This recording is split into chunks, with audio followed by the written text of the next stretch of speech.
Really sorry, guys.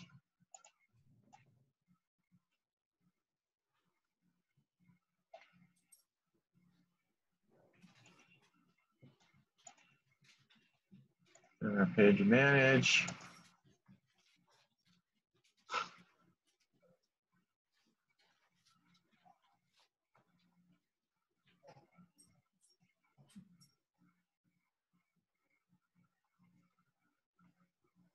There we go.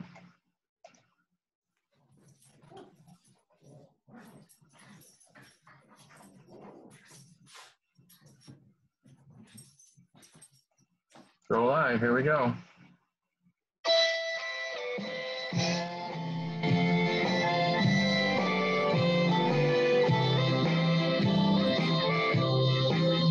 With someone else, perhaps in time, I'll find a little peace of mind. Maybe someday I'll get over you.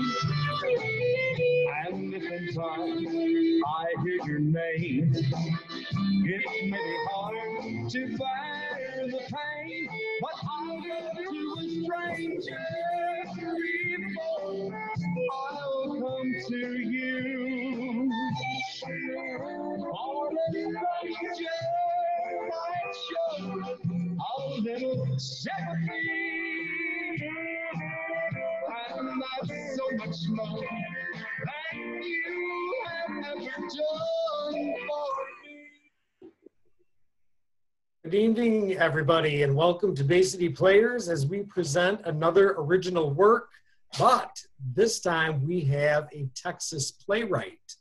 My name is Mike Wisniewski, and I am glad you have joined us for our fourth live stream performance. Last week, we brought you in an original play by Michigan playwright Jessica Booth.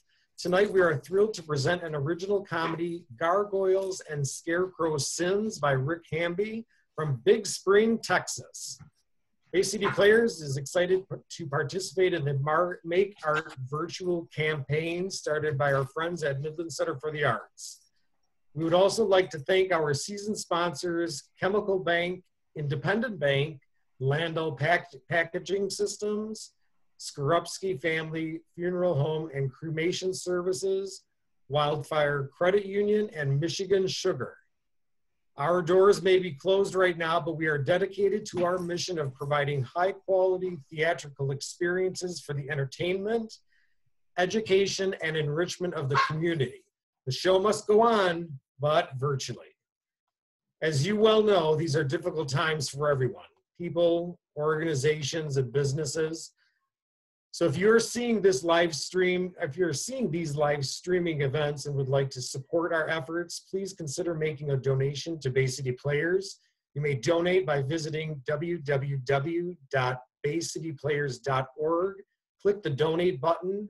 Any amount you give is greatly appreciated, and we thank you for your continued support during this difficult time.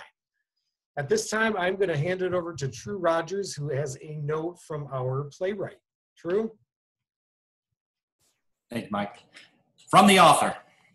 Anyone who has ever seen one of my plays has to know that I love my hometown, Big Spring, Texas. So if you have a comment about my hometown, you better be like the fella in the old Western and smile when you say that. And frankly, there's a lot to say. If you take the time to watch any small town, you'll see the full range of human nature, base and beautiful, play out delightfully close to the surface. This play tries to reach out and brush lightly at the surface. You see the ugly side of the human character that no hometown is immune to: intolerance, jealousy, and hypocrisy. Grappling with those devils is the side that keeps us all here: love, understanding, and wisdom. But into the thick of the unsettled battle between good and evil strides the strongest ally of our better angels: fun. So lean back and view my hometown through one man's hazy eyes. But if you think my mirror is too dark, study the reflection more carefully. It smiles when it says that. And I think there's a little piece of spinach in its teeth. Signed, our dear friend from Big Spring, Texas, Rick Hamby. Thank you, True, and thank you, Rick.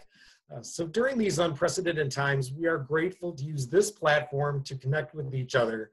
So feel free to comment as the show goes on and let us know what you think. Our cast comes to you with little rehearsal time and without access to our theater has found props to use from their own home. And wait till you see the props. They are fantastic.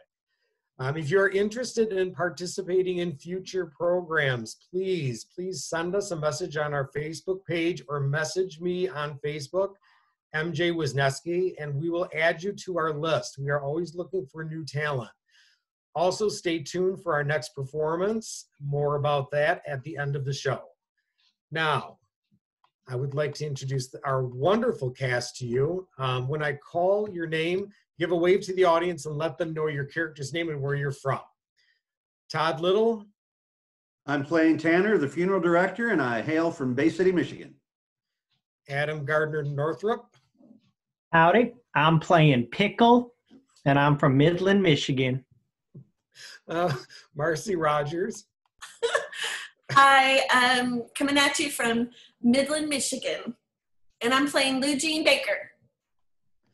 Jean Ciampi. I'm a transplanted Texan living in Midland, and I'm playing Lyla. Laurene Franjione.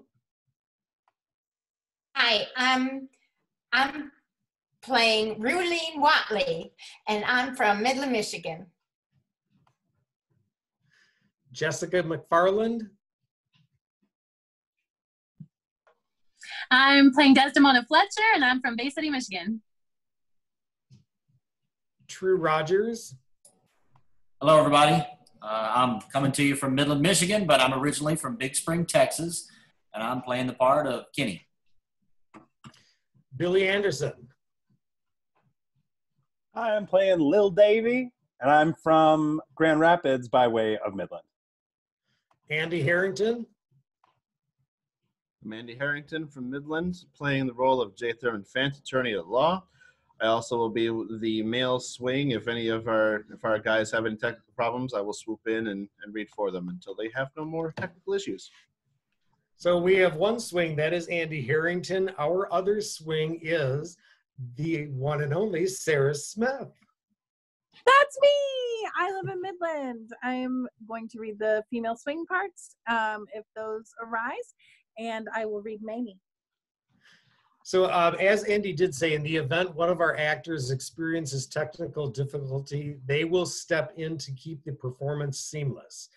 And speaking of tech, we have James Pulaski behind the scenes, making sure that everything runs smoothly. Last but not least, our narrator tonight is Ann Kukla. So thank you everybody for joining us tonight. Sit back. Hopefully you have a drink in your hand. And the cast, you guys can start taking your videos out, break a leg, and everybody sit back and enjoy Gargoyle and Scarecrow Sins. Act 1, Scene 1. Two men are talking in the entry room of Tanner's funeral home. A separate viewing parlor is joined to the entry room by a door opening, and there's a window opening in the parlor to an outside porch. A rock wrapped in paper smashes through a pane of the window in the parlor.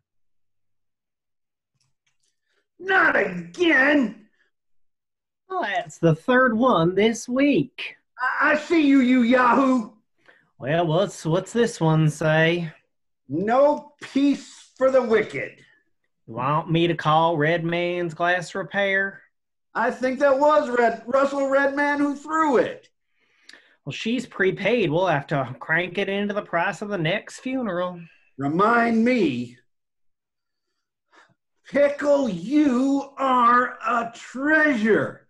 A master craftsman. A shame no one will see it. You can work a face. I can't even see the bondo. Well, thank you. But remember, that Hell's Angel who got run over by the double-clutching 18-wheeler? That was my biggest career challenge. I had to re-ink all those tattoos before his next of kin could even recognize him. Ah, you're blue, period. Next to that one, this one's a piece of cake. No false modesty, boy. Her car was totaled. Looked like a Wada Reynolds rap. I put a bid in on it anyway. My daughter needs a car. I made her up heavy. I figure it's how she wore it. You did lay the eye makeup on a little thick. Looks like two caterpillars making love. They say she was the prettiest whore in the state. Have you made a study, Mr. Tanner? Just between us, I spent some time up on the hill. When I was a kid, before I got married, it was almost an obligation for a young fella, a rite of passage into manhood, like registering for the draft. You act like we never went to a mortician's convention together. Oh, don't worry. She'll tell before I will. Okay, maybe I've paid a few visits to Miss Opal since I got married, but a man's got needs, Abel. Deep, profound needs that some women just don't understand. And don't want to understand. My wife says sex is more trouble than it's worth, but she doesn't mind boring me with talk about her hormones drying up in one spot and leaking out somewhere else. When a woman hits 40, their O-rings go out. Her biological tappets start knocking. Their rear end starts making all sorts of funny noises. But still, a man's needs can't be stifled with some excuse like, "Not tonight, honey. This day of the week begins with a consonant." Miss Opal understood. She and her girls saved my marriage. Well, I never went up the hill. You're not some kind of juicy fruit, are you? Well, I got needs, but my mother-in-law once told my wife there were certain sacrifices a woman had to hold still for, and she does. Does what? Hold still. That's what I mean. Sacrifices. Sacrifice doesn't call up much passion, does it? Mona and I have a standing appointment twice a month, every other Thursday. And I'll bet you both dread it like an enema.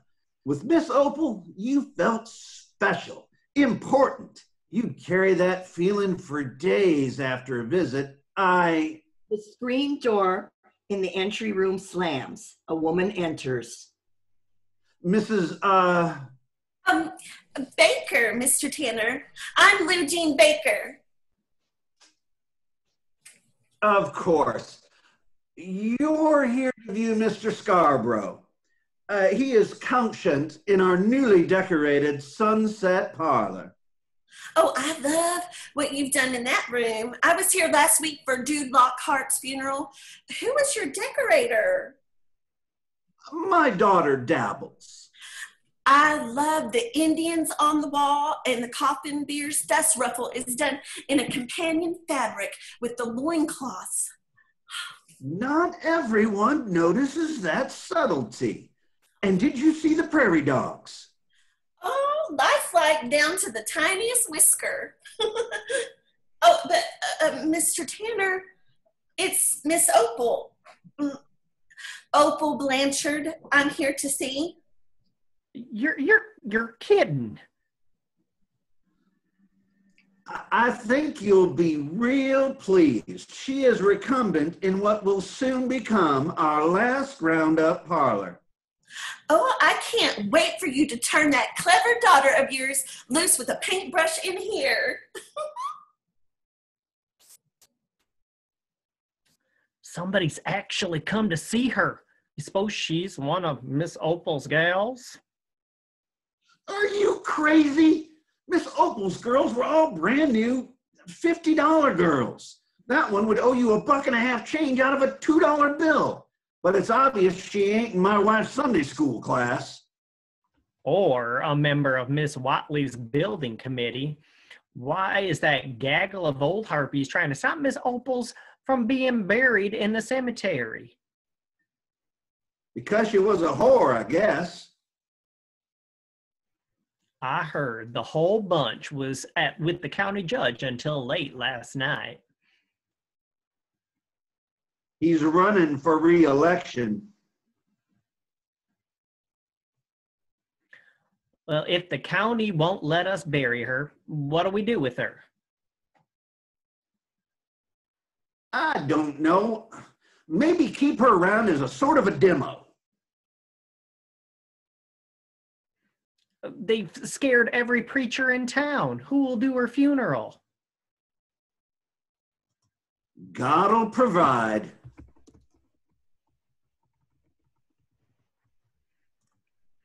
God hasn't got much time. The funeral's tomorrow. Not likely anybody'll show up anyhow.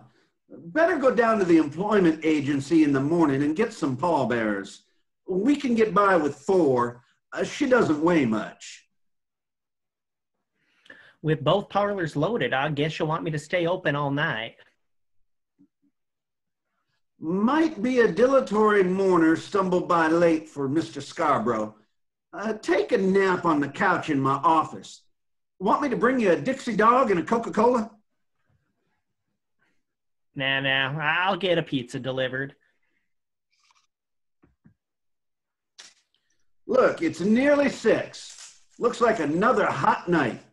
Leave the front door open. It'll keep the formaldehyde fumes down and cool things off.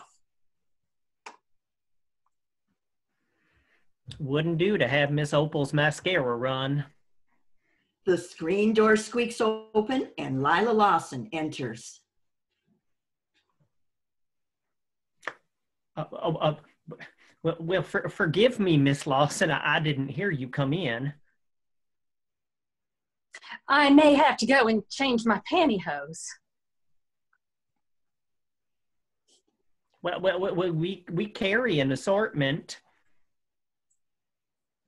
No thanks. I prefer a pair without the back cut out. Wasn't it a shock to lose Mr. Scarborough? Oh, good grief, Mr. Pickle. The man was 103 and on life support since before electricity. I understand the machine was wind-powered and the family's been praying for a still day ever since. Frankly, his passing wasn't a bolt from the blue. Okie dokie. If you're trying to close up, just say so. Blink the lights or pull a pistol. I'll leave quietly. Oh, I'm sorry.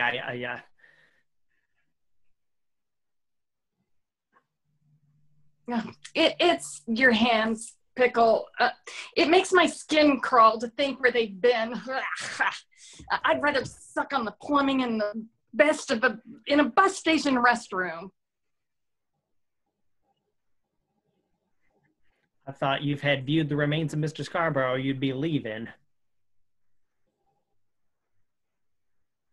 It's not Mass Scarborough I came to see. I never could stand that old fart. Miss Opal, you're a friend? Sort of. We haven't really socialized in 30 years, not since high school. Nah, I get it. You want a sneak peek. I'll bet half the town would. There's a lady in there now, but I'm sure she'll leave soon and you can view Miss Opal discreetly. I'm here to sit with the body. I beg your pardon? It seems the so-called town hussy was a life member of my lady sorority, the Daughters of Diana.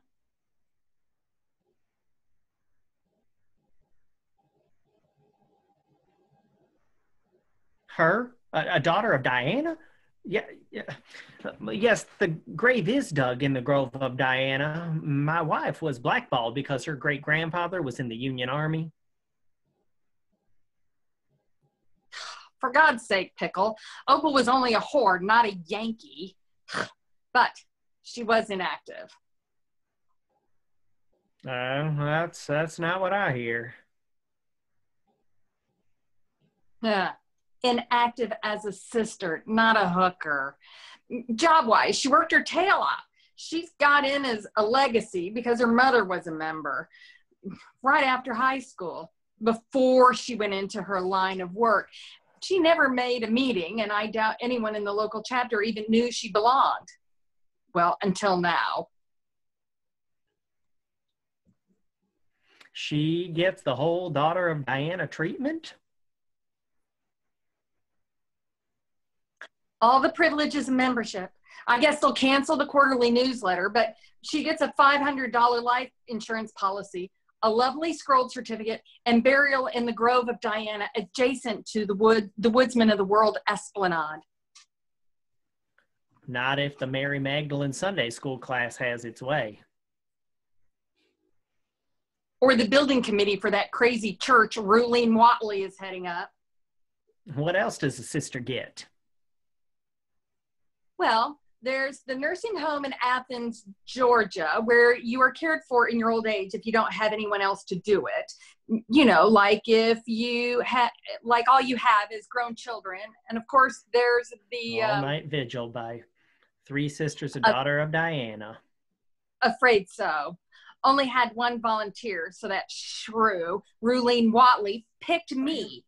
No offense, but she knows how I hate dead things, like Ruline Whatley herself. Who's the third sister?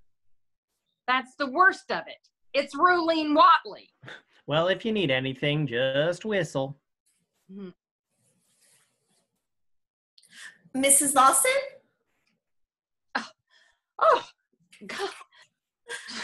Goodness, I forgot he said that you were in here. You are Mrs. Jean Baker. Doesn't she look beautiful? What is that she has on?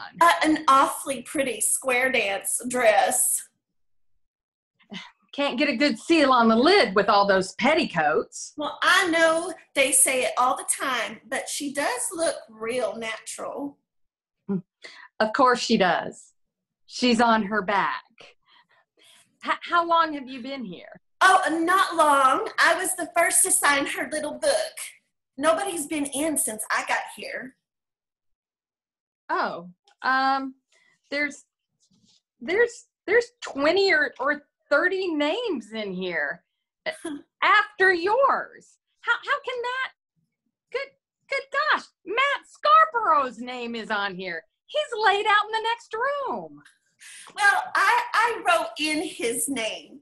He has so many names in his little book, and he did sort of come to the funeral home. Who are all these people? Tiffany Case, Chance Falcon? Oh, he's on one of my soaps. When I ran out of cousins and nephews, I had trouble coming up with real names. Douglas MacArthur?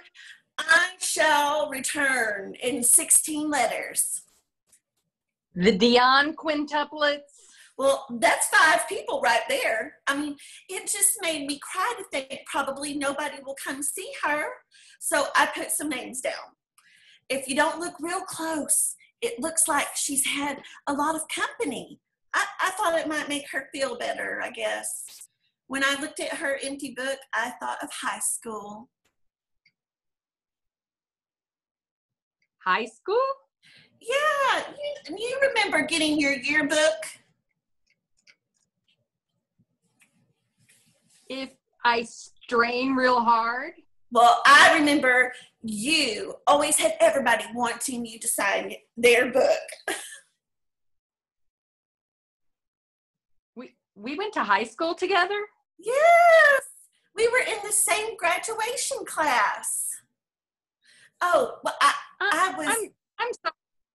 I was Lou Jean Cheney. I'm so bad with names. That's the way it was in high school. Of course, way back then, I weighed 50 pounds more than I do now, and I had a real bad case of acne. Nobody ever wanted to sign my yearbook. Daddy always wanted to read it, and I didn't want him to feel bad for me, so I would fill up the pages myself. What do you mean? Oh, like, dear Lou Jean, we had a blast in geometry. You'll go far. Or, you're such a cute girl. I wish you had accepted your election as homecoming queen. I'd say silly things like that and sign all the popular kids' names. And Daddy got a kick out of what the cheerleaders and the football players said to his little girl. He never knew the difference. Kids can be awful cruel. Yeah, you wrote a whole page. I did? No, I did. But I signed your name. You said something like, how much I made a difference in your life since I was your best friend and saved you from committing suicide and all. And then you wrote how much fun we had in homemaking class and how you were jealous Kenny Baker liked me more than you. Kenny Baker. I haven't thought of that dream poet in years. Love ya, Lala. What?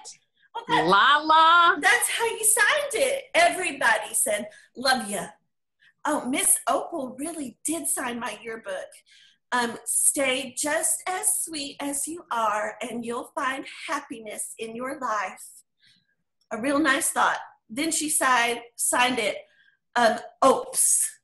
P.S. Try some Clearasil. I forgot we called her Opes. When I looked in Miss Opal's book, I thought of my own yearbook. So I worked on hers a little bit. Gandhi, weren't we in civics class with him? Boy, this is going to be a long night. Oh, no, it's not. We'll have fun. I brought sandwiches. Oh, and I have games. Do you like to work crosswords? I do.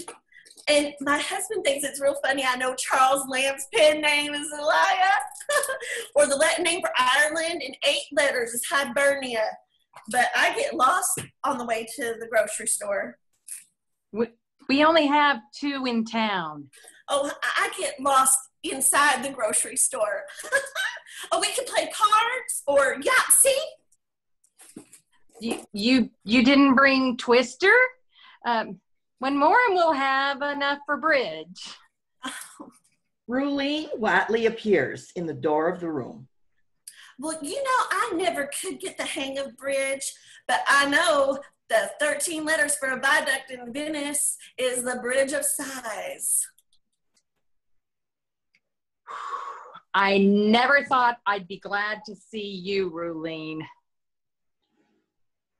You're not. Let's not pretend otherwise. Madam Auguste Muse.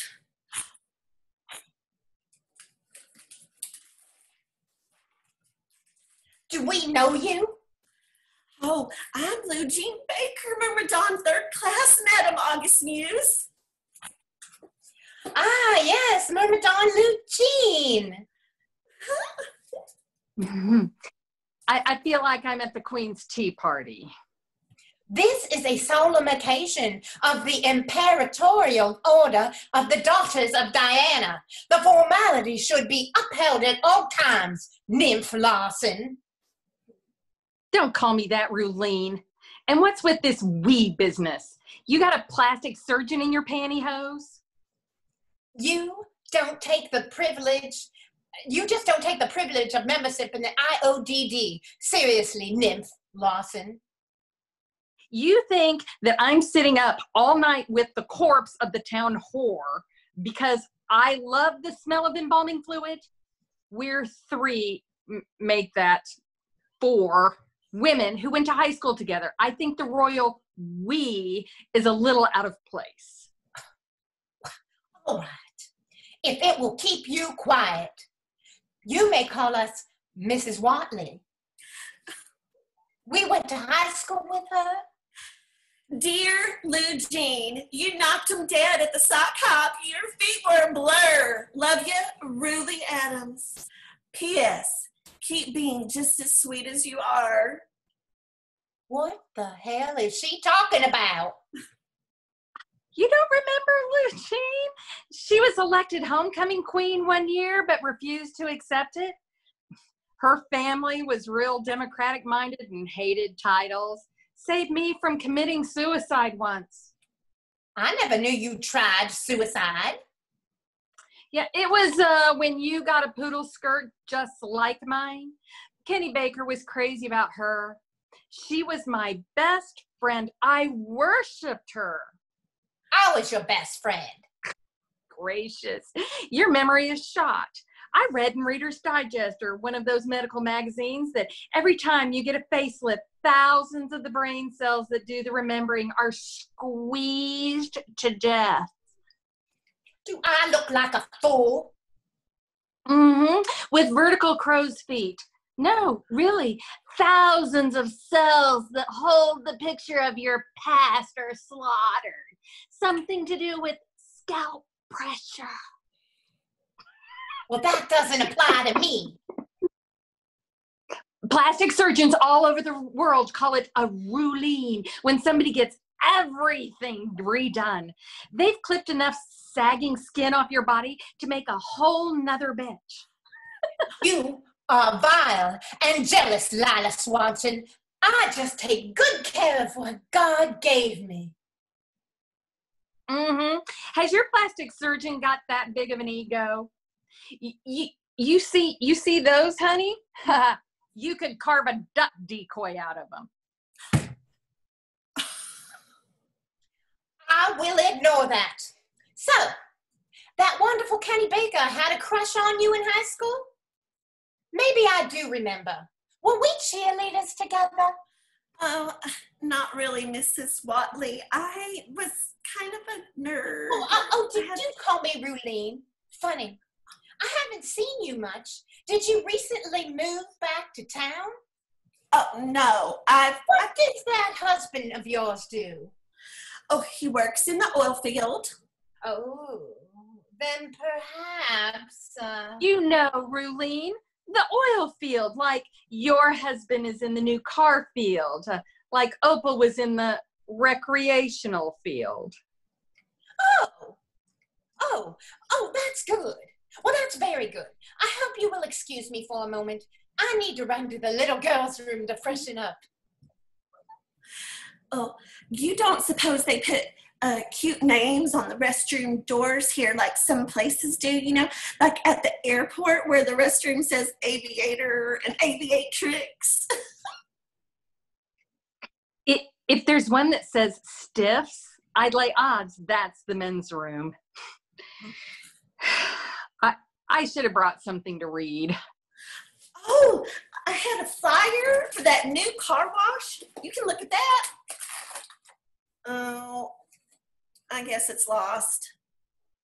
Oh, you want to read my driver's license for a little bit?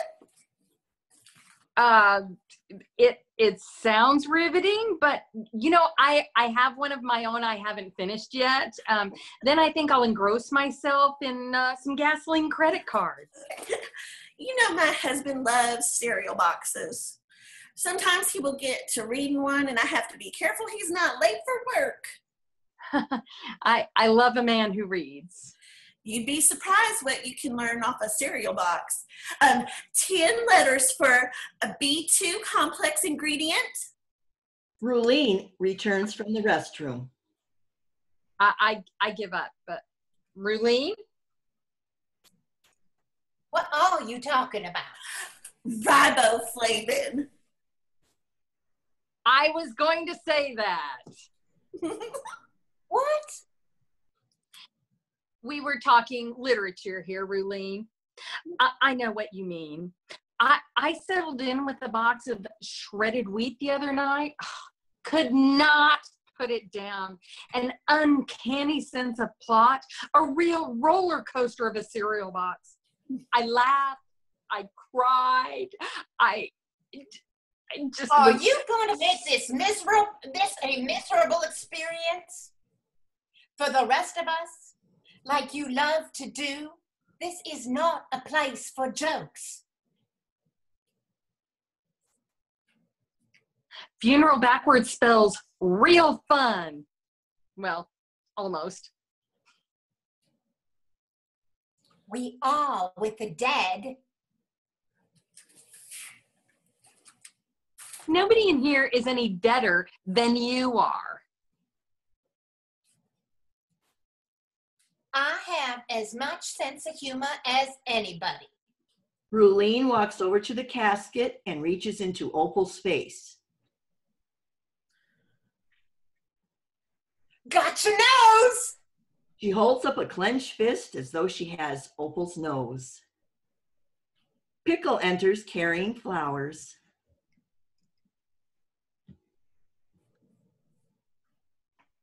Mrs. Whatley.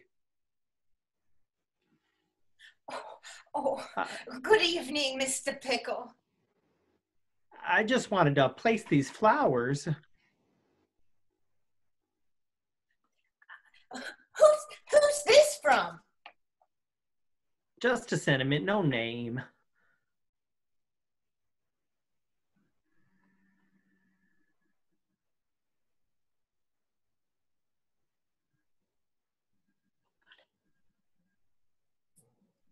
Well, who brought it? Just a knock on the door, and it was and this was on the porch. I didn't see a soul. Probably just like these others, suppliers and such in her business. Speedy's Linen Service, Yellow Cab, Gray Line Tours. Here's one. Thanks for making men of boys. Signed, the class of 75. I ask you one last time, my love. Come follow me and let the world babble. Oh, now that sounds interesting. Obviously not a Vaseline wholesaler. I don't recognize the handwriting. It's Dante. Donnie who? 5 letters for an Italian poet of the 13th century. Dante. He said that. I know it was the oldest profession, but a 700-year-old admirer? Maybe there's fingerprints on here. Desdemona enters the entry room. She's carrying a hair dryer and a tube that contains her beauty kit. Hello? Anybody home? Who in the world could that be? Why, Miss Desdemona. Oh, howdy, Pickle. Which one of your little rooms is Miss Opal laid out in? The last roundup. Oh, you got crazies outside, Pickle. A couple of little old ladies with split ends came at me with a tire tool out of the back of an old Lincoln. You're not hurt. Oh, they were both a little arthritic. They swung at me with it, but it bounced off my hair. I'm fine. Oh my, who could they be? Oh, I'd say one of them Sunday school classes. Called me Jezebel's handmaiden, then said something about dogs eating me up. Dogs? One of them got a hand on me with a real bad manicure, and when I told them I was here to do Miss Opal's hair, I know. I don't think she would have let go till it thundered. Had to make her with a can of super hold hairspray. It must be the Mary Magdalene Sunday school class. They're very militant. I better call Mr. Tanner. Pickle exit to the office.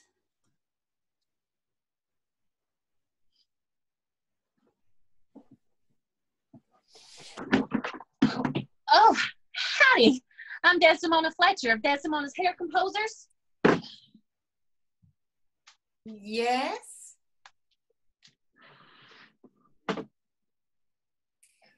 Y'all friends of Miss Opal's? Only sisters. Well, I loved that girl. Never told me she had any family left. Oh, now you must be adopted. Sorority sisters, not real sisters, for goodness sake. Oh, well, y'all don't mind if I do a little work, do you?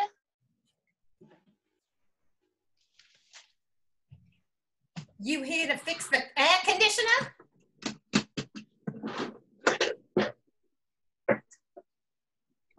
Ugh, I have been on vacation for a week, and I couldn't do Miss Opal's hair like usual. Went down to San Antone with Frank.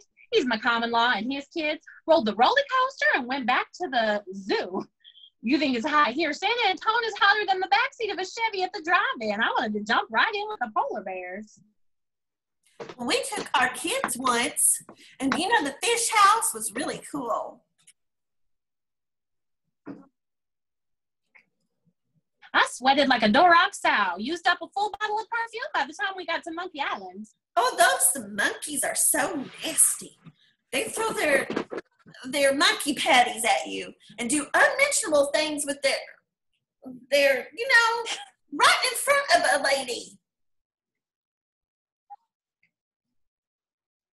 Honey, living with Frank, I've seen it all. Though he did get a few new ideas from this one big red-headed baboon. We just drove in last night. Oh, well, it's good to have you back. Well, thank you, Mrs. Oh, that's Mrs. Ruline Whatley. This is Lyla, and I'm Eugene. I was afraid I'd have to be here alone. I get spooky when I'm here sometimes. You do this a lot, fooling with dead people's heads.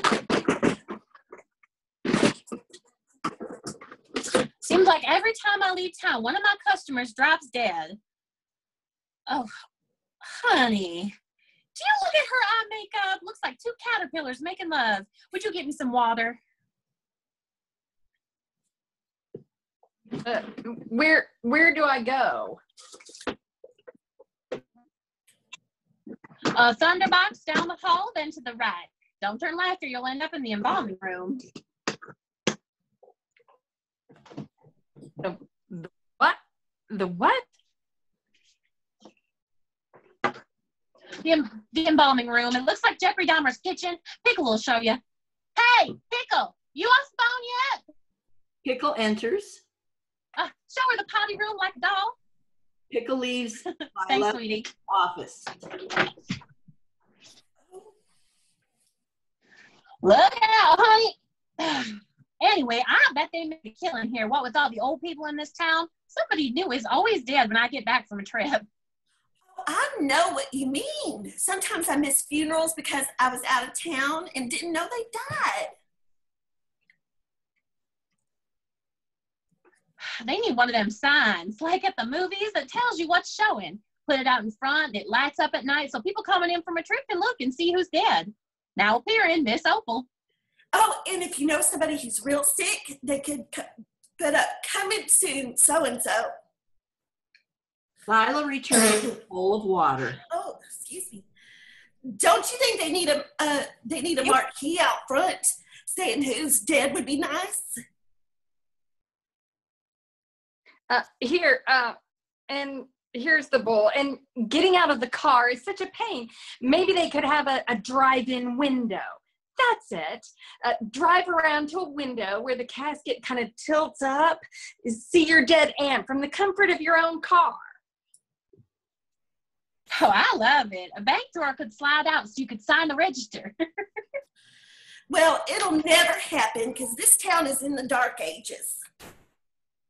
Yeah, a bunch of old witch burners almost rolled me in the front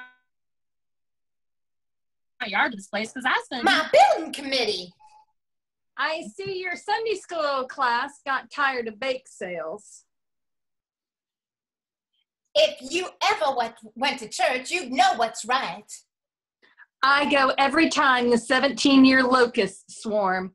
Meanwhile, I can rely on you to tell me how to behave. But isn't a torch-lit march around the funeral home a little melodramatic? I organized this.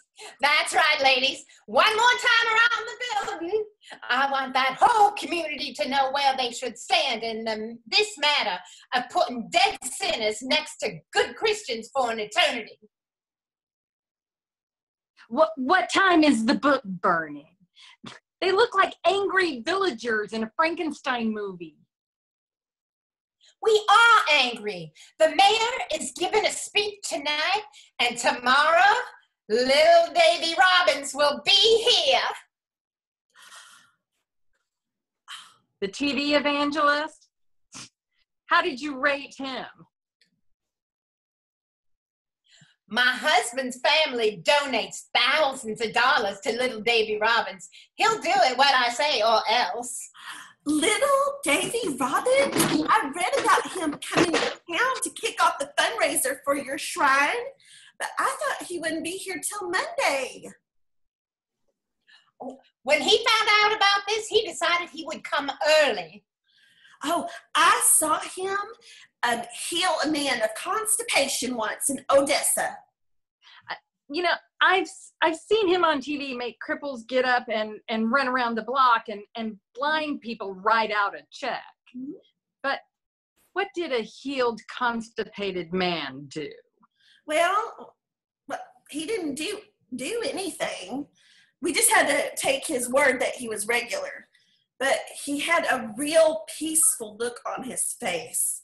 Little Davy Robbins right here in Big Spring. I've got to call into the governor. Good grief, Ruline. Let Opal rest in peace.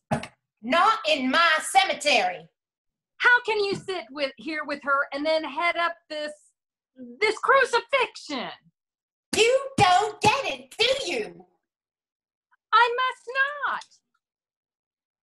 You never took a stand in your life. In high school, you were always so careful, popular, and so rich. That's the difference between you and me. I sit up with the body because it's my duty as August Muse to sit up with the body. And I'm opposed to burying her with decent people because that's my duty too. Your duty. To keep a corpse from being buried. Not from being buried, just not in our cemetery. There are criminals buried in our cemetery. Child molesters, murderers. Hell, legend has it, there is even a Democrat or two buried in our cemetery. Why make a big deal out of a simple prostitute? God sent Opal to stimulate the righteous charity in the hearts of local citizens. Does this have anything to do with you raising money for your pet project, the Church of the Divine Buick? The Church of the Divine Buick is my life's mission. You two don't mind me asking what this Church of the Buick is, do you? A holy shrine. Wholly fabricated. Atheist. Oh, well, I think it's a wonderful idea, a shrine in the middle of West Texas desert. I already donated. Oh, thank you, Myrmidon Baker. It will be a monument for the ages. We might even form a Buick Tabernacle Choir. It will make a wonderful tourist attraction. The Chamber of Commerce loves the idea. All we need is $300,000 more, including the replica of the Buick station wagon that will sit in our beautiful semi-non-denominational chapel. A Buick station wagon? Why? Because that's what he was driving. Who? Why, Jesus, of course. I really ought to get out more often. Jesus drives a Buick? It's only a happy coincidence that her husband owns the Buick dealership. He was driving a Buick the day Ike Miller was pumping gas and saw him make a right on red light at the 18th and Greg. Ike Miller has sniffed too many gasoline fumes. Ike won't sell his station. So, we're going to build the shrine on the vacant lot across the street from him. I don't know. I don't see why the Catholics should be the only ones who ever get to see somebody from heaven. Well, the idea has really caught on thanks to your leadership. There is a big difference between a catchy idea and an idea that costs money. People won't shell out unless they're made to, somehow. And that's where Opal comes in. Exactly. Next week, little Davy Robbins starts a revival to help raise money for my shrine. It's a 50-50 split with him paying his own expenses.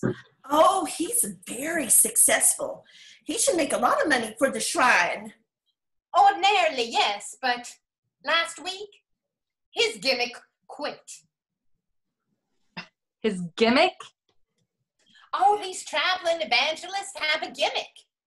I know a juggler who preaches while he keeps 13 dinner plates, signifying the Last Supper, spinning on a stick. And little Davy lost his gimmick. Pulpit-thumping Siamese twins, joined at the hip. They quit on him, got their own tent and went into competition. They claim they can lay hands on twice as many hands for the same price. Oh, poor little Davy. He had his eyes on a retired carnival geek who could do it all, handle rattlesnakes and bite the heads off chickens. He could blow up a tractor inner tube and let the air come out to the tune of "A Mighty Fortress is Our God." He could suck the cork out of a bottle of communion wine and then eat the wine glass. I'll bet the bidding for a Renaissance man like that was feverish. A huge three-ring redemption circus in Canada landed him. Well, what is little Davy going to do now? Wait a minute. I get it. So now Opal is the gimmick? Sort of. If we build the momentum created by the whore out of our consecrated ground, I don't think anyone will even notice that little Davy doesn't have a new gimmick. We ought to realize $50,000 on a building fund. And you call her a whore? Go ahead and make fun, but people need spiritual stimulation every now and again. The Church of the Divine Buick. Just how stupid do you think people are? Real. Our neighbors throng outside yearning for something to put meaning in their lives. The shrine will give them that meaning, and crusade against Opal will give them the shrine they deserve. Based on some fool's claim he saw Jesus running a red light. You know that's not true, Ruline. Like so much else in this town, truth has nothing to do with it. Once the Catholic Church sold animal bones, claiming they were skull or fingers of some saint. If a fool believed he just bought St. Peter's shin bone, it made him a better Christian. It made him holy to think he owned a relic. I don't care if Jesus drove a Buick down Greg Street or not. If they just believe he might have, they'll all be better people. And Opal pays the price. Well, that will be a real switch for her, won't it? Oh, thank you for coming and showing your support. Our children have grown up too long in an environment that tolerates adultery and drunkenness and lewd behavior in general. But no more. We are not only through with living next door to sin, we refuse to die next door to sin. Let our actions with regard to the whore of Babylon be a symbol of rebirth, of right thinking in our community. Amen. A rock with another note breaks another pane in the parlor window. Desdemona goes into the parlor and picks it up and reads it. She walks back to the entry room with it. Well, what does it say? Death to the whore. Blackout.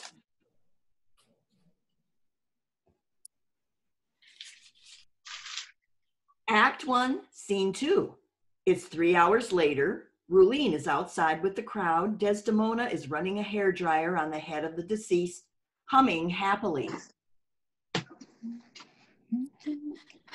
I give up. It takes practice to work those. What stumped you? Cathedral sculpture, 8 letters. Gargoyle. Gargoyle? Yeah, stone figure of the Middle Ages depicting grotesque human shapes or evil spirits. Gargoyle.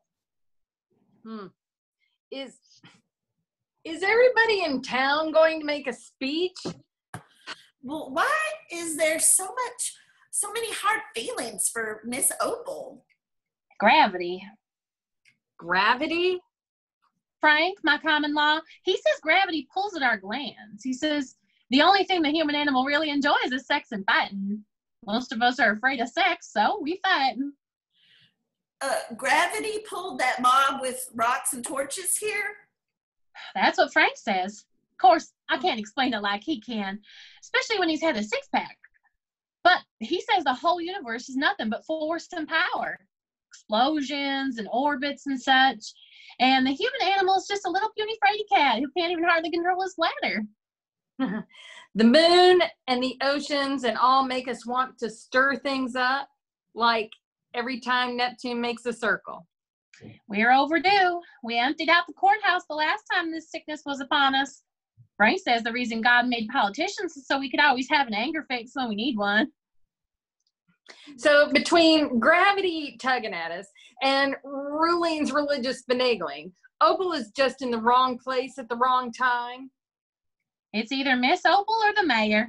And we've been attacking him so long, everybody's kind of scared he's going to quit. And you just don't know what we might get as a mayor if that happens. You mean we might accidentally elect someone competent? And then where would we be? Exactly.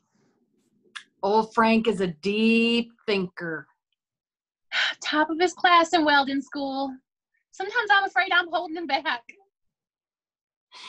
This is more basic than just being part of the cosmic order. The men out there are protesting, so it won't look like they ever went and visit Miss Opal. Well, then what about the women? Jealousy and mistrust. Half of them know what they'd have done if Elvis opened up a business on the hill.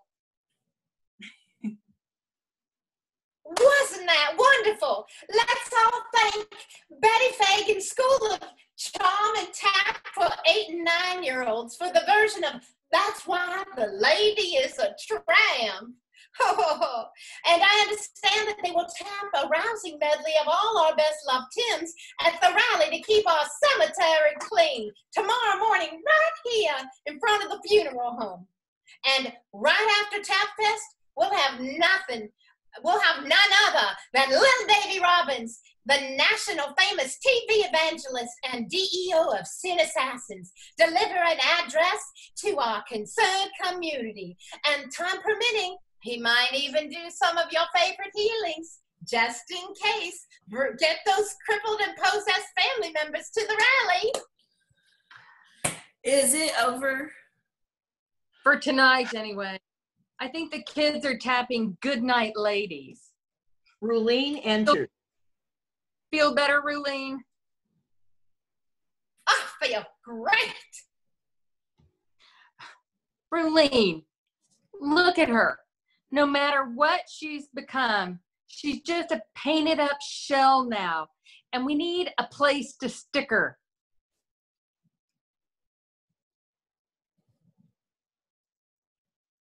She is a symbol of evil festering in our midst. Symbol my butt. You're a symbol too. You represent the spineless degenerates of this little town. Somebody has to represent the degenerates, and I hope I'm worthy. You wouldn't recognize a principle unless it puts $1 in your pocket. Bull. Money is what this is all about. for that shrine of yours. And I've never known you or that drunk husband of yours to turn down $1. My husband does not get drunk. No, that would imply he sobers up occasionally. And everybody in town knows better than that. That is a hateful lie. What, that he's a drunk? About everybody in town knowing it. That's a lie, isn't it? I used to think poor Vernon was just a hard-working good old boy with a drinking problem. I was wrong. He's got to stay drunk just to live with you. And I could use a bracer right now myself. Uncle, calf rope. I can't even concentrate on what I'm doing with you two heifers bellering. You got me ratting when I ought to be combing out. I am an artist, and an artist needs quietude. Aren't you finished yet? I'm sure your common law husband is lonely drinking his beer at the VFW without you. Tonight's Frank's night to howl. Right now, him and Malin Buckner are sitting ringside at the Bitch and Boast Club in Odessa. They're busy shoving dollar bills down the bikini panties of a 200-pound stripper with a purple birthmark on her stomach in the shape of Thailand. Anyway, Opal's legs need waxing, then a pedicure. I'll be up most of the night. It's hard to work at this angle. She ain't much help, so let's quit bickering. I'll try if she will. Then let's talk about something we all share in common. Yeast infections? I'm talking about men. I really believe the reason I'm having so much trouble doing Miss Opal is because I've never done a head of hair with anything but man stories playing in the background. I don't want to talk about some man. Not just some man. Your first man. Come on. It'll pass the time. I'll start things rolling. When I was 13 years old. 13? I know. Good girls didn't do that when you went to school. But honey, I did not go to school with you. Oh, you poor thing. Were you attacked? By a case of the hot britches. A cousin. He was 15. Lord, he was pretty. Wait, do cousins count? Anybody gonna make a ruling? Just first cousins don't count. I thought everybody knew that. Then I guess the first time was Tommy Leland. The CPA? Oh, him and his family moved in next door. Mama sent me over a pound cake like a good neighbor. I didn't know how to bake. Now it's your turn, Lyla. Lyla, you gonna play? Or have you lost that famous sense of humor? I'll play.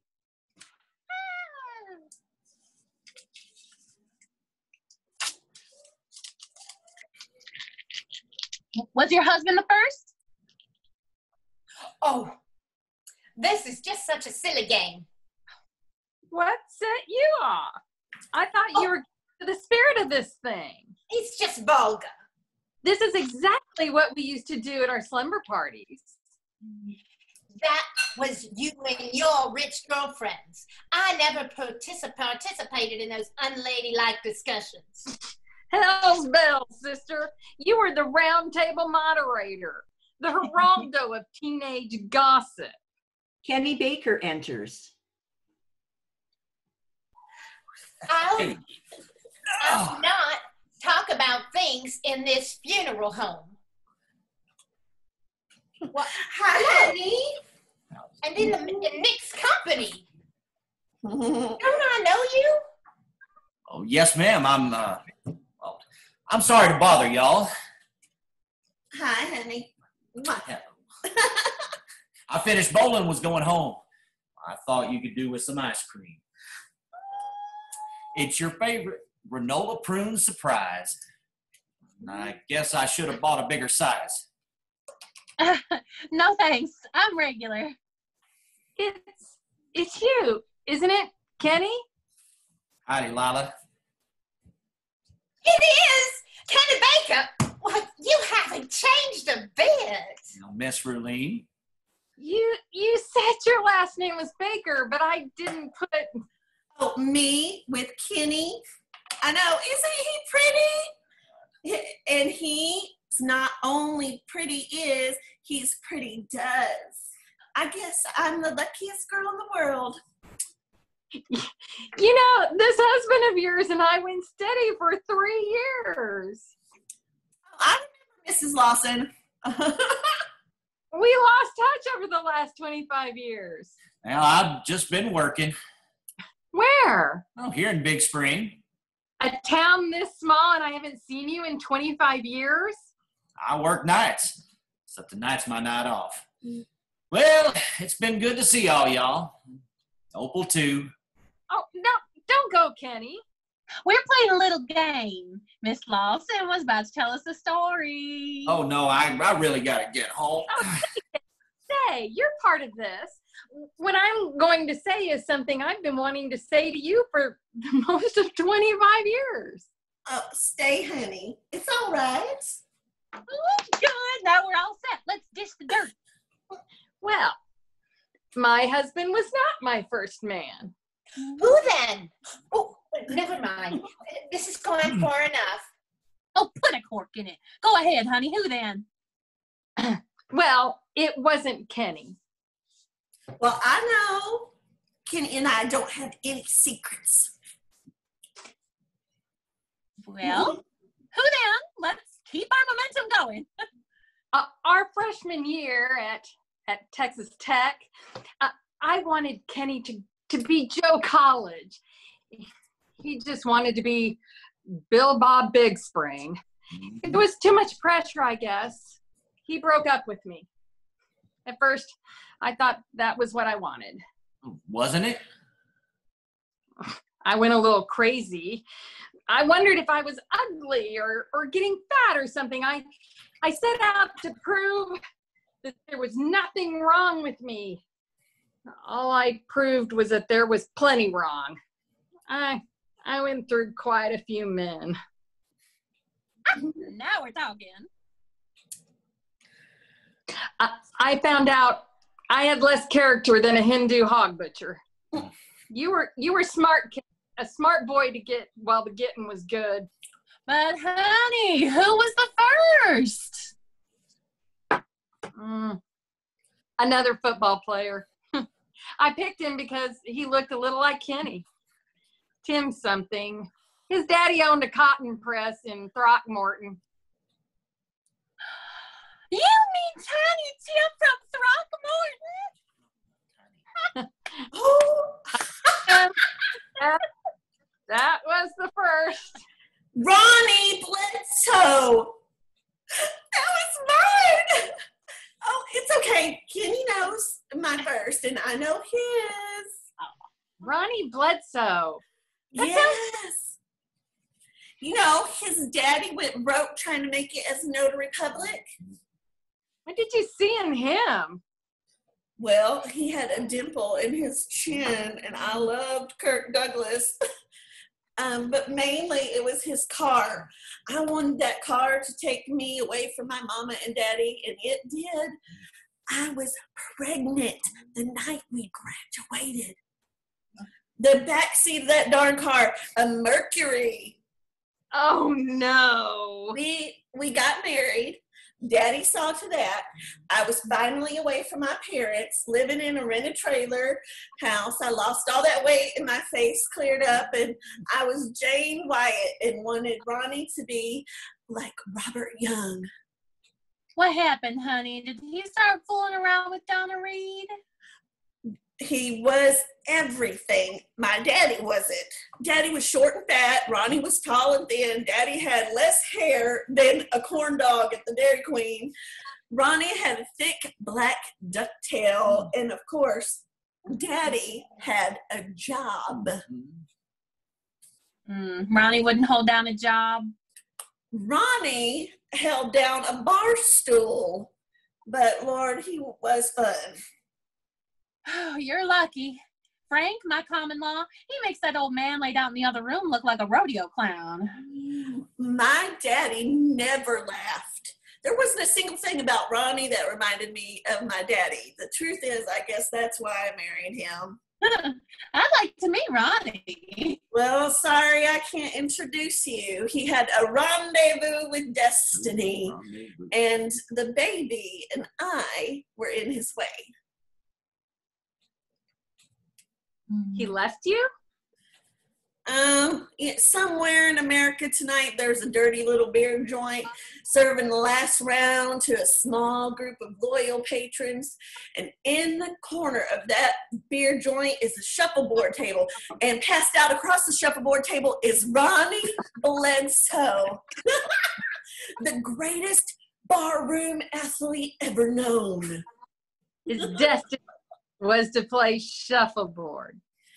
And pool, and darts, and pinball, and all kinds of games you play with those little the pasteboard beer coasters. And he never worked? Yes and no. An athlete has to have discipline. I marveled at his dedication to his chosen métier. He chose who? Métier. 6 letters for an activity one specializes in. He got out of bed every afternoon at 4:30. He would shower while I cooked him a Pop-Tart and a glass of chocolate milk. Yes. Oh, you little angel slaving over a hot toaster while that I know, but by 6 p.m., he'd be enthroned at the ace of clubs, ready to dispute all comers.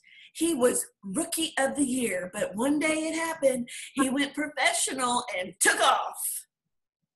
Where does a professional beer coaster juggler go? On some circuit, I guess. I haven't seen him in 27 years. Not even a phone call? Well, he sent me a chain letter once. I figure he's off somewhere like Odessa or Clovis or Bossier City, wherever the big boys play, chasing that dream of everlasting fame, leaving that last shuffleboard puck hanging off the end for extra points. He was so gifted, they retired his bar stool. Oh, honey. I thought this Ronnie was just a lazy drunk who uses women to support him in his drinking and cheating. But now I see you had no choice. I had to let him go. But the point is, I went crazy too. After Ronnie left, I was with 3 or 4 men during the 5 years it took me to meet Kenny. I met him at the city swimming pool. My float toy sprang a leak, and I can't even dog paddle. The lifeguard was busy cleaning the wax out of some girl from high school with his tongue, wax out of her ears, just it was gross. But Kenny saw me. I'd been watching you since you came in. He dove in and pulled me out and he did artificial respiration on me. Sure did. And then he fixed my pool toy. I sure did. And got married. 3 weeks later. And you want to know something funny? I married him, I think, because he reminded me of my daddy. I'm glad he found you, Lou Jean. So, since we've made Kenny here one of the girls, he ought to have to tell us about his first. Don't look at me. I bet it was Miss Opal. She was every boy's. No, ma'am. She wasn't like that back then. Opal was a good girl, maybe the best. I would guess she didn't do anything till the summer after we graduated, when the boy she was going to marry was killed. Well, then, who, Kenny? Ma'am, I don't think I want to play this. I think it's better time for me to get on out of here. Even your wife has bared her soul. Who we knew it wasn't in high school since you only knew nice girls. But college, a big football hero. Yes, ma'am. Well, before I messed up my knee and dropped out, I sowed me some wild oats after we broke up.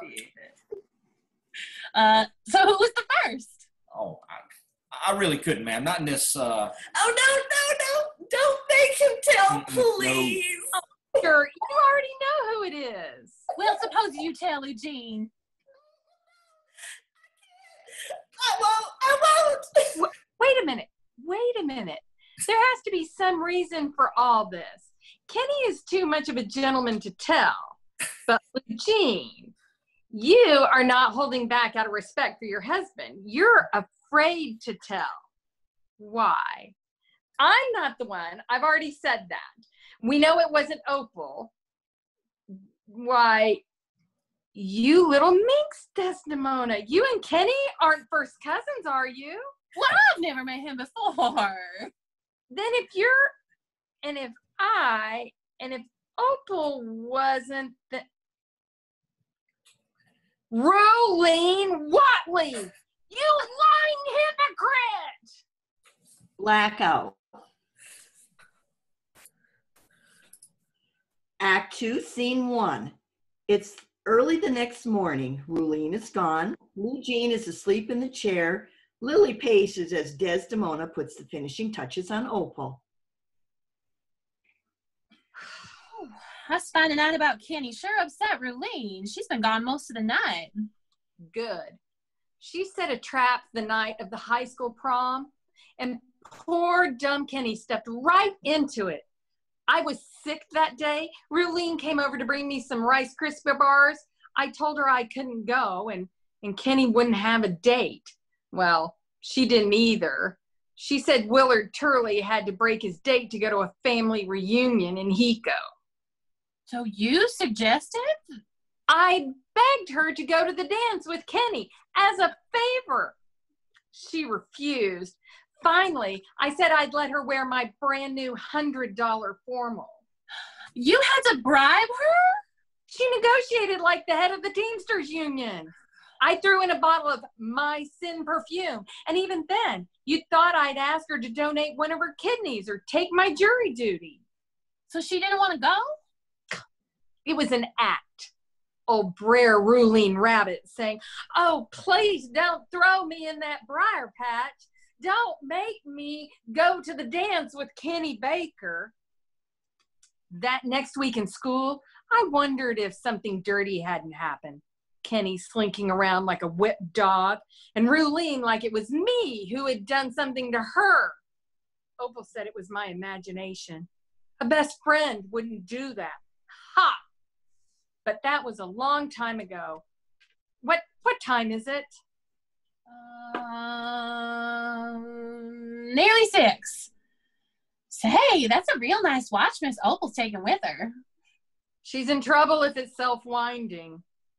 Anything going on outside? It's too early. But they'll be standing butt to elbow in an hour or so. Well, at least somebody besides Opal got some sleep. Oh, it's just resting my eyes. For 7 hours. Oh, I'm hungry.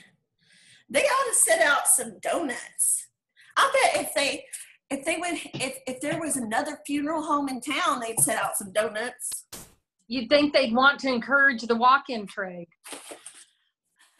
I'm gonna go to the donut shop and get some jelly sticks. You two want a jelly stick? No, honey. Frank says I'm getting fat. They call them jelly sticks because they stick to your arms right under here. You remember Lady Bird Johnson? She would wave her hand in one direction and the fat under her arm would wave in the other. Well, how about you, Lyla? Yeah, nothing, thanks. As Eugene starts to exit the screen door, Ruline enters. Oh, good morning. I was just going for jelly sticks. Would you like one? Oh, no. Where in the hell have you been, Ruline? Just out. That thing with Kenny. Kenny, that was really... Forget it. You've given me plenty of reasons to hate you over the years without needing to reach all the way back to high school.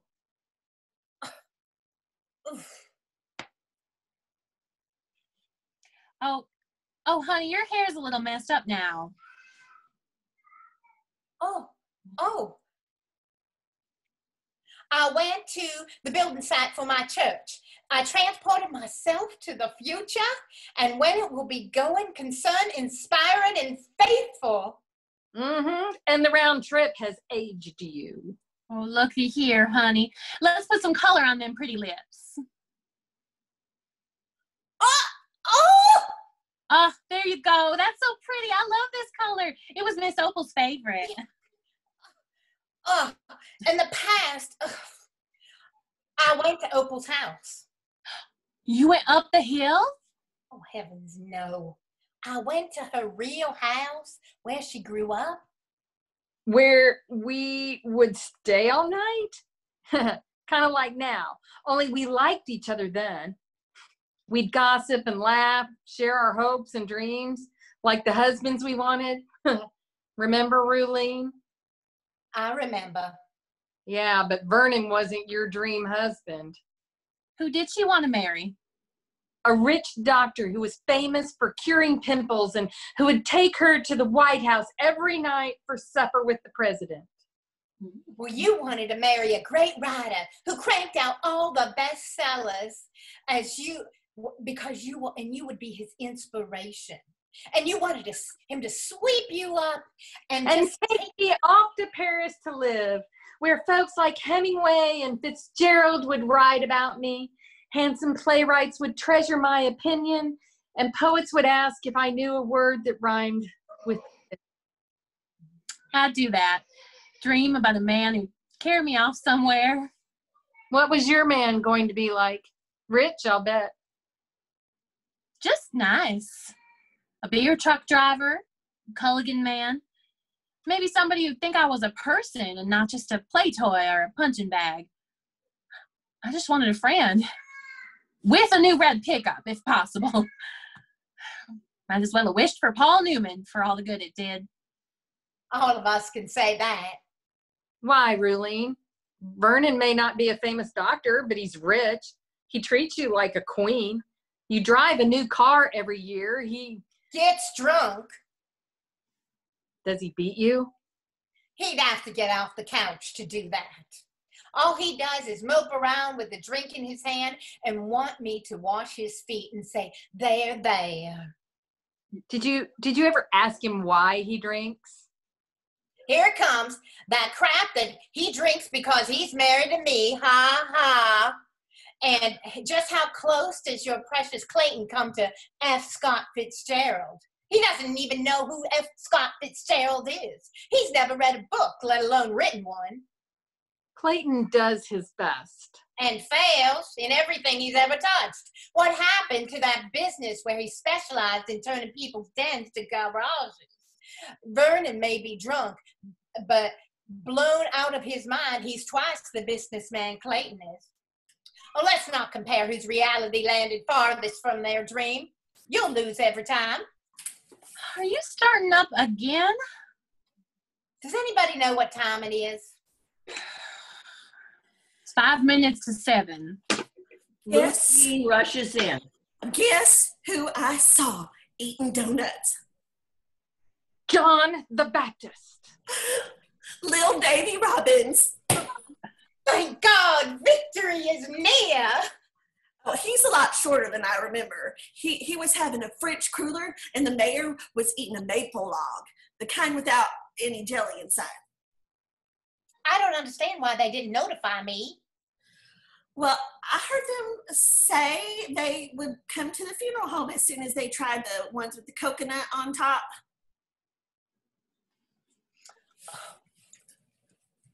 Look. How's that? Ooh, your mouth looks like it's only sleeping. Well, why are you girls still here? Well, you mean we can go? The bylaws of the Daughters of Diana provide that should a member in good standing, that is to say, whose dues are paid, die, shall be honored with a vigil of 3 sisters, such vigil to begin at sundown on the first full day of embalmment and end at sunrise the next morning. Our work here is done. Lyla, madam, August Muse says we can go. Go then. Well, aren't you coming? I gave sundown to sunrise to Opal as a daughter of Diana. Now I give it to Opal as my friend. Why? Though I'm sure your reasons will be off the wall as everything else is about your personality. Over the years, I let myself forget the kind of person Opal really was. I let low gossip and hatred corrupt my memories of what she really was. Because I was too weak to see the truth, I deserted her. I won't again. Well, and how long do you plan on staying? Until Opal rests in peace. There will be no funeral if I have anything to do with it. If nobody will say a prayer over her, then I'll think of something to say myself. Go on home, Lugene. Your duty is done. Desdemona, Opal would be proud of the way she looks. And Ruline, take your treacherous heart away from my friend and join the poison you've mixed so well. Outside. As if the good people in this community didn't know what kind of weak vessel you are determined to advertise it. This little stunt will ruin you. It's a good thing your children are grown. No one would want to carpool with you, and you can say so long to those good Christmas parties. Ooh, I'm desolate. Scorned by the sales clerk at Schwartz Dress Shop. Ignored by the I'll work for food man. Quick, take away my belt and shoelaces. You just don't get it. You just don't get it. That's all the dull-witted fanatics can whine when somebody doesn't see the truth the way they do. No, I don't get it. I don't want it, and I will do all I can to avoid it. You're all alone. That ought to tell you something. We're not alone, Opal and me. Every honest human frailty. Every soul who ever needed understanding and a little tolerance is here, along with friendship. And since you represent none of those, we ask you to leave. I guess it's time to go, girls. It's gonna get nasty in here before this is over. You know, I just can't get that spit curl to hold, and I won't send Miss Opal to glory with a renegade spit curl. Word of mouth can kill the hair business. Well, Myrmidon Baker, you better think real hard. I guess I have, Madam August Muse. I cannot, in good conscience, join you abnegators of friendship. What? Abnegator, one who abandons or renounces in 9 letters. Well, that sure beats the hell out of the 5-letter word I was thinking about calling her. Blackout. Act 2. 2 hours later, Lyla, Lugene, and Desdemona are standing around the parlor listening to the rally going on in front of the funeral home. Ruline is on the porch with Mamie Thurston. Are those damn yodelers finished yet? Oh, they were wonderful, and with the cutest little costumes. You know, it kind of reminds me of a dream I once had. I was attacked by these little perverted Munchkin characters, and they ripped all my clothes off and their tiny little hands. Thank you, Desdemona. Thank you very much. We get the picture. And now I would like to introduce our own Mamie Thurston, who has composed a special poem for this occasion. And it's tap, tap, tap on the golden door. Who's there? Come, came the voice inside. Please let me in, I'm the village whore. Go away, the voice cried. Adultery's a sin, you slut, the greatest in the scripture. Puddle elsewhere, your body and smut. Try hell if you get the picture. No squeaking bed springs in Zion. No customers one by one. No S&M. No whips, no tying up. We allow no fun. Get your well-handled butt to perdition, away from our dear little city, and charge the double admission just to fondle your lips. We get the sordid picture, Mamie. That may be your best work since your epic honor in a game where our football team won the district championship, stomping Brownwood on a snowy evening. And now, our greatest pleasure, it's my greatest pleasure to present a true hero of our time, a remarkable man of God, little Davy Robbins.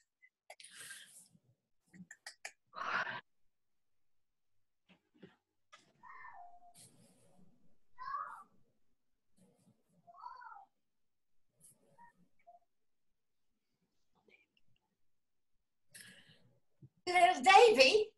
Little Davy. Well, thank you, brothers and sisters. When Mrs. Whatley invited me to preach a revival near the very site where our Lord drove his station wagon, I questioned my worthiness. Then yesterday, Mrs. Whatley called and said, "Preacher, the town whore is dead, and they're going to bury her beside the highway our Savior drove his car down." And I said, "Never, Sister Ruline. Tell me when and where the battle is to be joined, and I shall be there." So here I stand ready to fight the Battle of Jericho. But as I look out over the sea of faces I see, I need not have come. You good folks have brought down the walls without me. You are in the red right hand of God. You have defeated evil incarnate, I bet you. Allow me the joy of sharing the fruits of your victory. I go now to stare into the face of defeated sin herself. Pickle enters from the office and answers the phone that has started to ring. Yes. Little Davy's outside. Wait. It's for you, preacher. Yes, Lester. Yeah, Lester, have you found me a gimmick? Well, I know it's not easy, but I'm dying here, Lester. I need a freak, and I need him yesterday. A midget? Now, you remember that double amputee? He'd roll around on his little skateboard all over the stage screaming, "Amen," while I preached. Well, every time I turned around for dramatic effect, I'd trip over that little SOB. A midget might be the same problem. What? A Chinese? Well, I don't care how many missionaries he saved from the Gang of Four. I won't hire somebody who eats fish heads and says Jesus Christ. Just keep looking. There's a lot of freaks out there. Try the parole lists. Oh, and don't forget about the laundromats. Jeez. Now, let me ask you something before I leave. Did Exxon close? Where did Exxon close today? What about Seagram's? All right, well, dump them Monday and wash your ears out with this. This idea hit me while I was eating a donut today. The mayor of this little burg is as bald as a baby's butt. He said it was a shame that I couldn't heal baldness. Well, yeah, Lester, I'm going to go and lay my magic heads all over this country. We'll still make the lame walk and the blind see and the deaf hear my word, but God will also start unclogging the follicles of thousands of fresh-pated true believers. Guaranteed. Yes, I said guaranteed. We'll charge $1 a hair. That'll grow. They'll grow within about 6 months if they have the faith or the money back. Lester, take a nitroglycerin pill and listen. We will have pocketed a solid interest return on 6-month CDs, and I'll bet you 30% won't even ask for a refund because they'll have to admit they don't have the faith. It'll be the ministry's mother lode. You know, it'll be even better than those golf tees we made from splinters of the True Cross. This is more revolting than finding out what's inside a Vienna sausage. But I've got to go, Lester. Someone has just cast out a demon with smallish breasts. Bye. Blessed are the poor. Little Davy, you really got them going. Oh, I see you two have met. I interrupted his devotional. Now you misinformed me, Mrs. Whatley. What do you mean? Well, you said the town whore was dead. She is. Oh. I'm just a gifted amateur, Reverend. Well, then I suppose we better have a look at the genuine article. Where do you think you're going? To gaze upon thy sister, Sodom. Take another step toward that casket, and your prostate trouble will come early in life. Lyla Lawson, this is a man of God. And it's all right, Mrs. Whatley. The rod of the wicked does not rest upon the righteous. Nor the gelded. Pickle enters from the office. I've contacted everybody in a 100-mile radius. So far, our best bet is a gravel pit near Monahan's. Well, what about that pasture in Reagan County? Wait a minute. What are you talking about? A place to intern Miss Opal's remains. Some place besides Big Spring. A gravel pit? A pasture? Lord, Ruline, you talk like she's some sort of toxic waste. We're not unsentimental. There will be a small marker of some sort, I guess. Stay on it, Pickle. Pickle exits back to the office. You think she's the only one in this damn little town who ever sinned? What about the scripture, you who have not sinned, cast the first stone? A rock smashes through the window. My mother-in-law threw that. They're whipped into a sanctimonious lather. A little ahead of schedule. We still have to judge the ceramic crafts and hold the tug of war. Perhaps I can soothe their savage breasts. Davy and Ruline exit. You know, I ought to snatch that little preacher bald headed. Good. He can not only be the head of the great hair follicle crusade, he can be one of his own clients. What if this thing gets down to bare knuckles? Well, they are not going to take Opal away. She's staying in Big Springs if I have to keep her in my dining room. You must be a real good cook. A dead whore at the dinner table would turn me off my feed. How about you, honey? Feel like taking on the local blue-haired saints?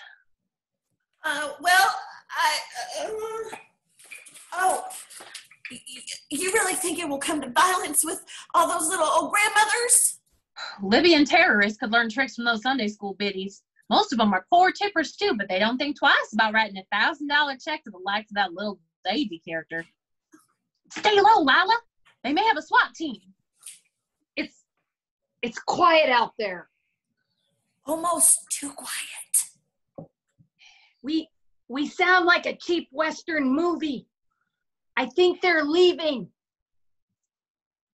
It's a trap. They're headed to Ruline's building site. That's bad medicine. They'll get all worked up and then come at us when the sun's in our eyes. Pickle enters. Where's Mrs. Whatley? On maneuvers. I just wanted to report my success. Success?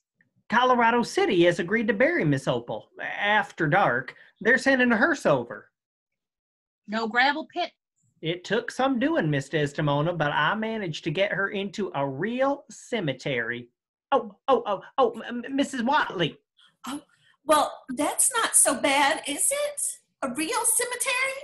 But it's not her cemetery. Oh, so we're still at war. Don't fire till you see the color of their roots. Here comes little Davy and Ruline again. Let's get back in there. Where's the rest of the mob? Fixing bayonets. Man your battle stations, women. Pickle enters with Davy and Ruline. The hearse from Colorado City is almost here. What's going on here? Opal isn't going to be buried with strangers just to suit your moral cause of the week. Sheriff Smith can be called within one phone call. I can just call him. You'd have me arrested to get your silly way? The struggle is never silly.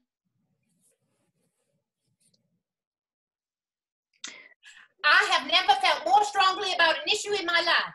I felt a cleansing electricity surging through me like a set of divine jumper cables that were hooked to my breast. God's hand has placed me here to see the church of the divine Buick is built.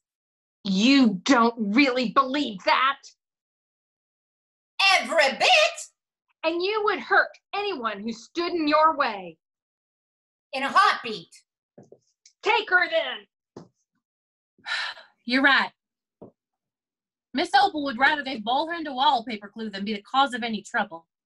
And the living cried, praise God for glory. But the dead praise not the Lord. Mm-mm. You're plain wrong about Miss Opal. Be sure I'm going to peril my soul on the idle musings of some pagan beauty operator. You'd love to make me cry, but I've been around the horn with some pretty tough sailors in my life. I'm awful tempted to macrame your legs to your dyed hair and let you hang from the wall. That's the sort of thing I could expect from someone of your cast. There's a lot more honestness in beating on somebody with your fists than trying to hurt them. Or worse yet, their memory for no good reason other than to make yourself feel bigger and better then what is it? Somebody of Opal's cast? You don't get it. It's not to make me better. It's to make this community better. Make you better. I don't need you to take me to raise. And Miss Opal, well, laid out in a box, she stands taller than you. I knew that girl. I was her cosmetic consultant for 10 years and every Thursday afternoon since I graduated from beauty school. She was the finest person I ever met. I am sure you became quite the expert on the workings of the mind of a harlot. No, ma'am. She taught me how a real lady thinks. I learned how a whore thinks before I met Miss Opal. Well, do you know what? It ain't no different from the way any woman who ain't got nothing in her miserable life to look forward to but more nothing thinks. I don't care how far down a person gets. Prostitution is not the answer. Sometimes wrong answers are all a person knows. Maybe you can't imagine what it's like to be desperate. I can. I got pregnant in the 10th grade. Oh, honey. Pretty stupid, huh? Well, who was the father? It don't matter. He disappeared to Antarctica or Knox City or someplace. There wasn't any place I could run.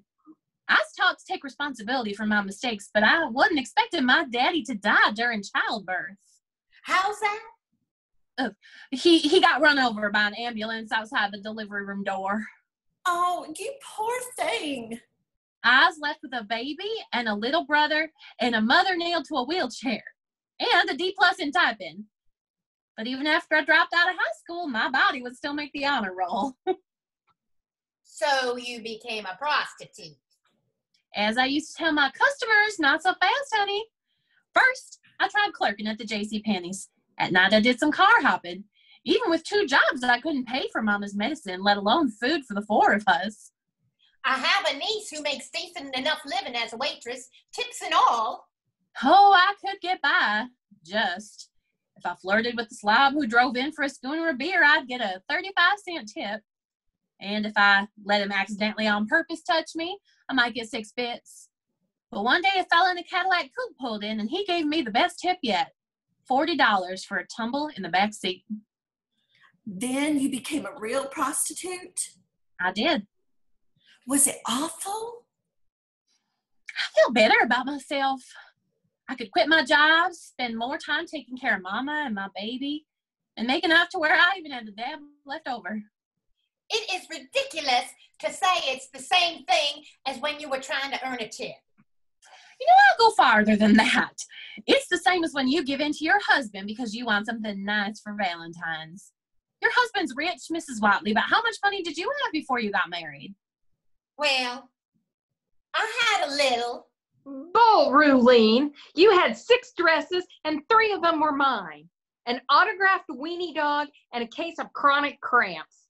The night before you got married, you told me you dreaded the honeymoon because you couldn't stand for Vernon to touch you unless you closed your eyes and thought of his daddy's money. I see what sewer you two are taking this down, and you're wrong. I am not a prostitute. If your definition is sleeping with somebody for something you want, then there are only 2 differences between you and Opal. The first is that Opal was good at it. And the second is that you're still open for business. Opal belonged to anybody with $100. If it's numbers you want, I got them. You went with Larry McShane in college because he drove a convertible. He was in some fraternity that had a keen party you wanted to go to. I've got more. You're making all that up. Am I? Once we shared the intimate secrets of young girls. And it's been a hell of a surprise to find out who else we shared. You have no right to tell strangers the desperate confidences of friendship. As much as you have pretended you're something more than you are, or that Opal is less. When you moved to town, she saw something in you. I said you were grasping and greedy, a social climber. Opal shamed me in her gentle way and said it was a healthy ambition that you had. When I moved here, I was smart and pretty, but I wasn't one of you. I wasn't rich, so I had to work hard to prove myself. Down deep, I hated you, Lyla. All of you. You pretended to be my friend, but I was still an outsider. You were the great pretender, Ruline, and you're still pretending. But instead of playing a role that will get you elected cheerleader, you're acting out one calculated to make everybody on the front steps of the church smile and say, wouldn't Ruline Whatley make a wonderful president of the church guild? World peace doesn't hang in the balance if you snicker at someone wearing white shoes before Easter. But honey, when you believe that because your banana pudding is the best on the block, you're blessed with perfect wisdom, it starts getting serious. God directs me. The only way God could direct you is with a cattle prod. That's enough. All I know is when I tried to go work up on the hill, Miss Opal said no. She sent me to beauty school and set me up in business. God rest her soul. Ooh, that belly is like a heap of wheat set about with lilies. That two breasts are like young rose that are twins, like clusters of grapes. A song of Solomon. Young lady, I need a traveling companion, someone to do my hair and handle my private business. Eugene, what was that word? Something in the Middle Ages. Gargoyle. Yeah, what does that mean? 8 letters for a stone figure depicting grotesque human shapes or evil spirits. That's it. You know, I always wondered if my mother wasn't right, that maybe because I dressed gaudy and bleached my hair, that I was some sort of gutter-dwelling personality. But Mrs. Whatley, my mother never met you. I may be cheap white trash, but I ain't what you two are. I ain't no gargoyle. Fant enters. Hello. You another evangelist? No, ma'am. I'm a lawyer. Not much to choose between, if you ask me. My name is J. Thurman Fant from Dallas, and I'm looking for Miss Opal Blanchard. Well, she's past needing any legal advice. Good. I'm not too late. By chance, is one of you ladies named Ruline Whatley? I am she. Excellent. I am empowered with a few minor stipulations to tender a check to you for the amount of $500,000. I have been instructed to pull up a chair for Mrs. Whatley at this point.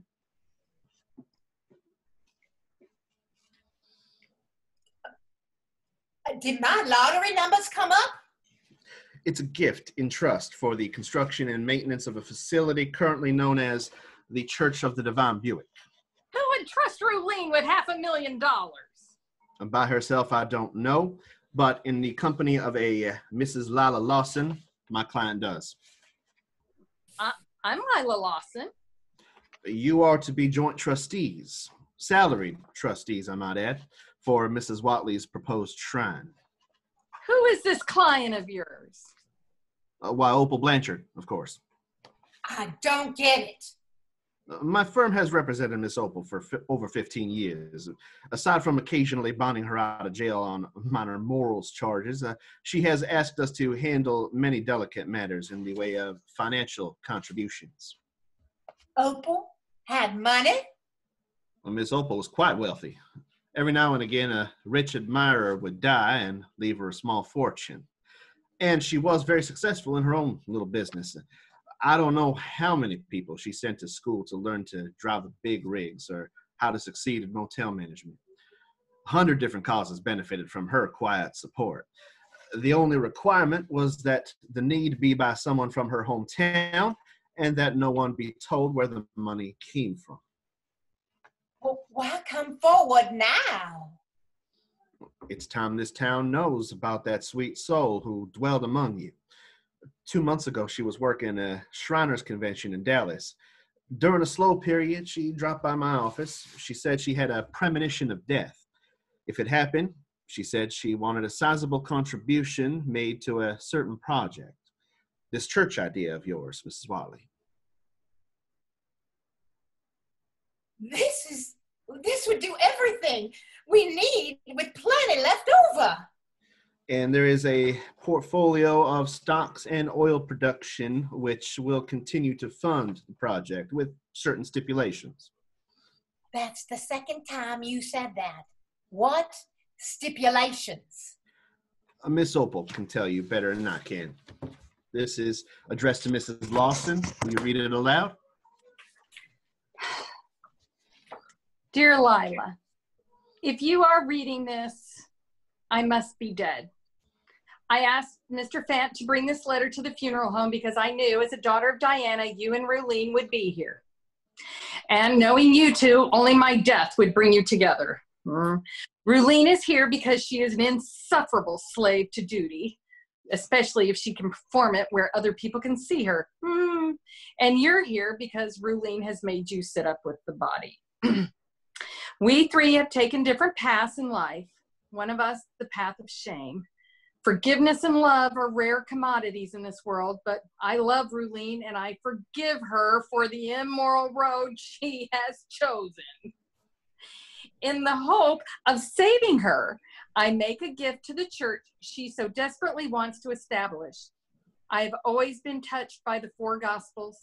Everything they say can be summed up in one word: love. I searched in some churches for the tolerance the Gospels speak of. People forced smiles, but whispers roared behind my back. They mislaid understanding and smugly commanded women to be silent in their isolated stained glass citadels, where the failure to see God's truth the way they did was enough for them to consign you to hell's eternal fires almost happily. And when dogma was exhausted, human prejudice defined sinners, false sins, scarecrow sins. We're all set about to frighten away anyone different. Failure to love is the real sin. I'm the expert. Men came to me for emotional as well as physical love. I might just watch a football game with one while another would only want me to say, there, and wash his feet. I came to love them as human beings, as lost and alone in their lives as I was. Unconditional love is life's secret.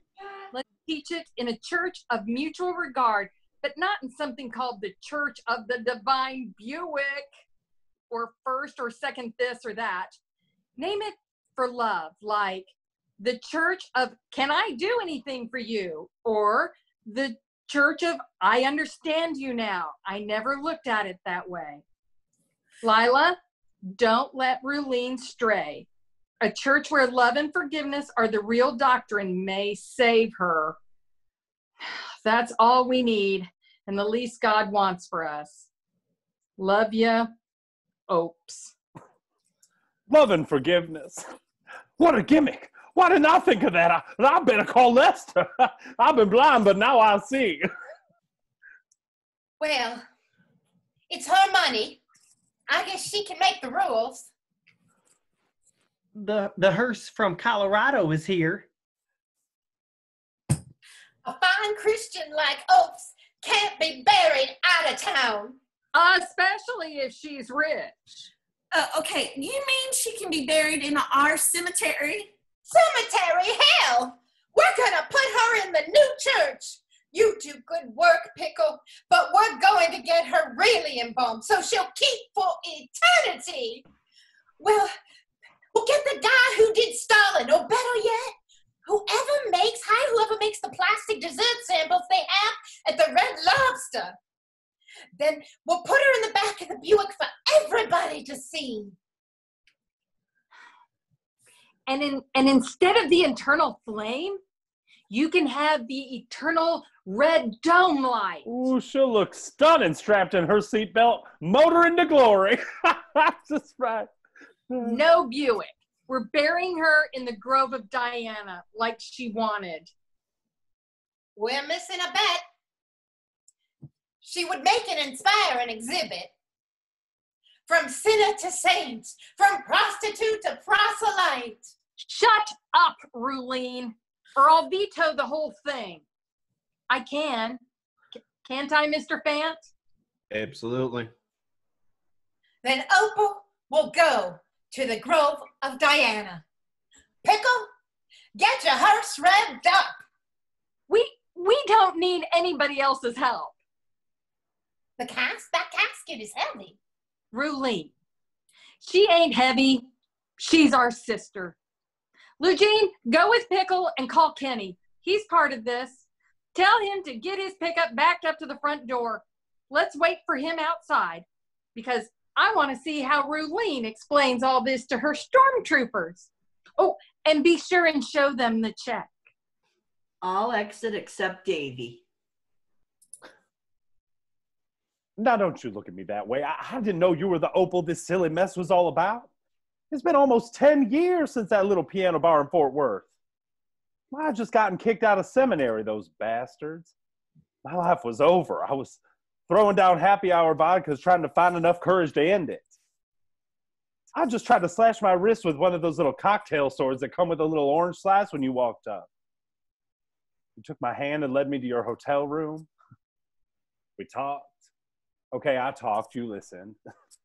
And then I did something I had never done before. I cried. I poured my heart out. How my dreams to make a better world were suddenly over.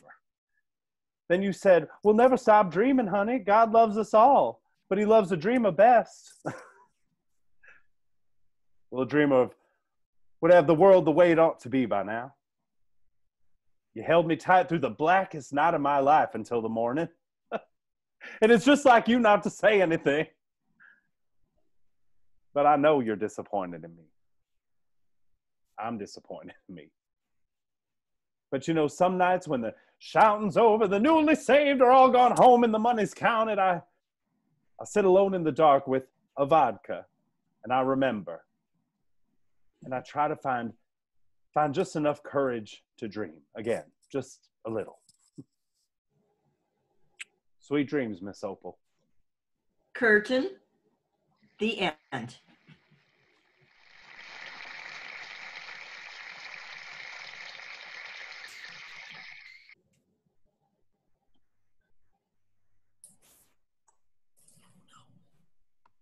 Yeah, we all just. Thank you, everybody. Wonderful job, cast. Woohoo! The show is recorded tonight and will be posted to our Facebook page for your viewing at your convenience.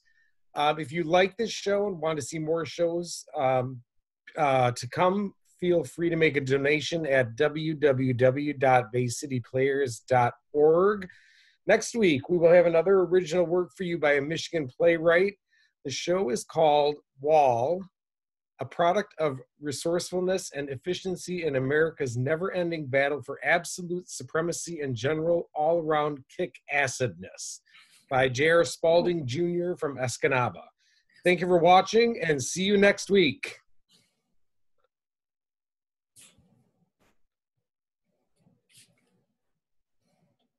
Good job. Are we done on Facebook?